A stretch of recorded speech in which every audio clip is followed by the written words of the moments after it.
Okay. I just got home from work, and the Leafs and specifically Kyle Dubas is in sicko mode right now. Like, this is wild. I've never seen anything like this before. The Leafs are going nuts. They're going for multiple pieces, multiple trades. There's trades coming from literally everywhere. I cannot believe this. If you guys are new here and you're a Leaf fan like myself, make sure to like this video and subscribe. More videos are probably coming about trades and trade rumors because Kyle Dubas has both phones and probably one like AI something. He's going nuts. He's making multiple moves. The Leafs are picking up players. They're trading away players.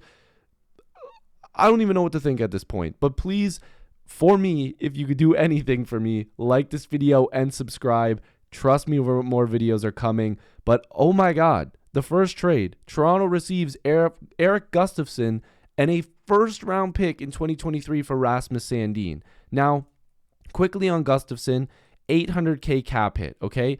And I believe he has the most points for a defenseman on the Leafs now with 38 points in 61 games played. Now, I don't know where he plays or how he gets minutes because the Leafs have like 15 defensemen, and of course I'm exaggerating, but they have so many. By the time I post this video, it's probably going to be outdated.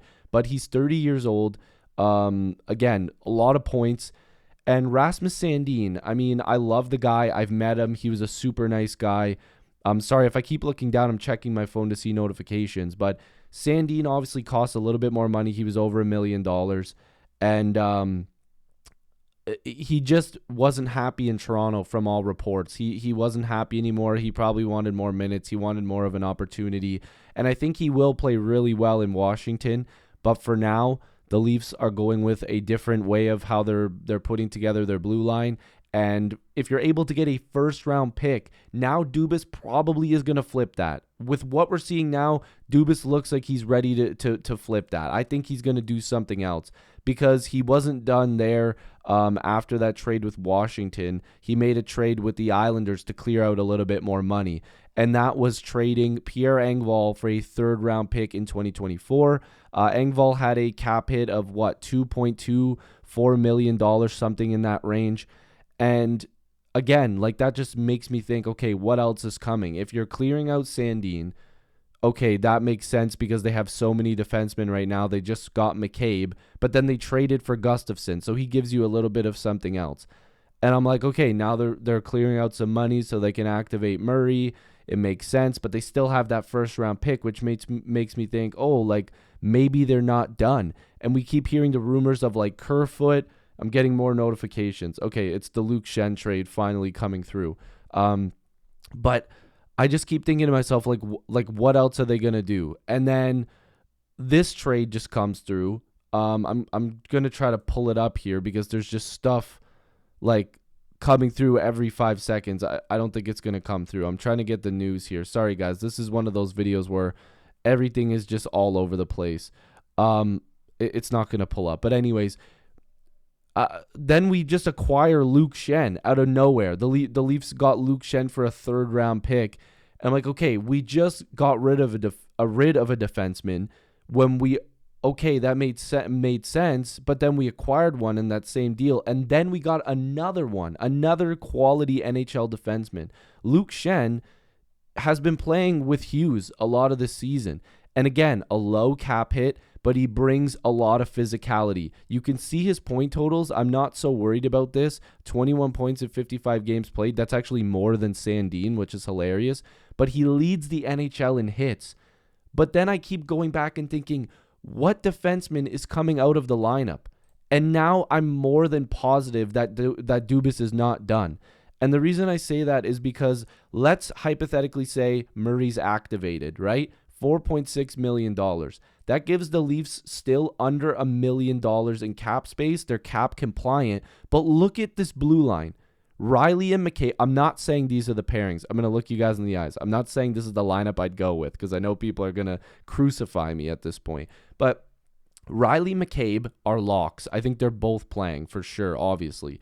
Gio and Brody are both definitely going to be playing minutes. Gustafsson, I'm like, maybe, but he's got so many points where it's like he has to be playing. And then Liljegren and Hall, They love using Hall for the penalty kill, but you've just acquired, somebody like McCabe, and you have Brody, and you have Gio. So it's like, is Justin Hall expendable? Connor Timmins, he's probably going to be sitting in the press box, so I would put him as a scratch. But where does Luke Shen play? Is he a scratch most nights? I don't know. This is where it gets really, really confusing. I don't know where they're going to be going next with these moves. It's crazy. You can have this many defensemen and just go with it. But I don't think it makes a ton of sense for the Maple Leafs to have all these defensemen and not really have the minutes for them when you can potentially trade Justin Hall and all of a sudden, let's just put him on LTIR because then it'll erase the cap. Then you have almost $3 million in cap space. You have that first round pick that you just acquired, and you've got your blue line to where you exactly want it with Timmins and somebody else as a scratch, maybe Liljegren or Gustafsson any given night, whatever it is. So do you get another forward? I mean, do you trade Kerfoot as well? I mean, this is where we're going to get a little crazy. Do you trade Kerfoot and then now all of a sudden you have $6.4 million in cap space plus that first round pick? Dubas is playing like chess. Dubas has got all these different pieces, moving them around. He's a madman. He's an absolute madman. I have no idea what's coming next. All I know is, and I'm going to tell you this right now, they're not done.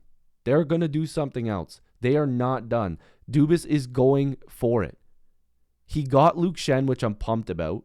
He got Gustafsson, who can put up points, which is good. He's got some size as well. You got McCabe. You still have Riley, Giordano, Brody, Liljegren. Losing Sandin hurts. I love the guy. But you've got more of what you need with this team. Can you get one more scoring winger? Can you go out there and get a goalie potentially? Can you go out there and get a goalie? Carpacello right now is being held out. Let's look at his numbers. I'm going to look him up. I know he hasn't had the greatest numbers, but I'm wondering if this is a possibility. This season, his goals against hasn't been too good. His goals against 3.17, but a 913 save percentage. I'm wondering if the Leafs are just going to go for some depth in the crease. This is wild. I don't know what their next move is, but it's silly season. So to recap, Sandin gone for Gustafsson and a first round pick. I wish him all the best. He's, like I said, really nice guy. Luke Shen for a third round pick. Awesome. It's good to see him back. And then, and we've all been predicting it pretty much. And Pierre Engvall for a third round pick. And I love all those people that said Engvall and Kerfoot and these guys don't have positive trade value. We got a third round pick for Engvall. And I like the guy, but dude, come on. Dubas is playing chess. This is good. We've got depth. You need as many defensemen as you can for the playoffs, but we almost have too many. So let me know what you guys think. I love and appreciate you guys. Dubas is in sicko mode. Peace.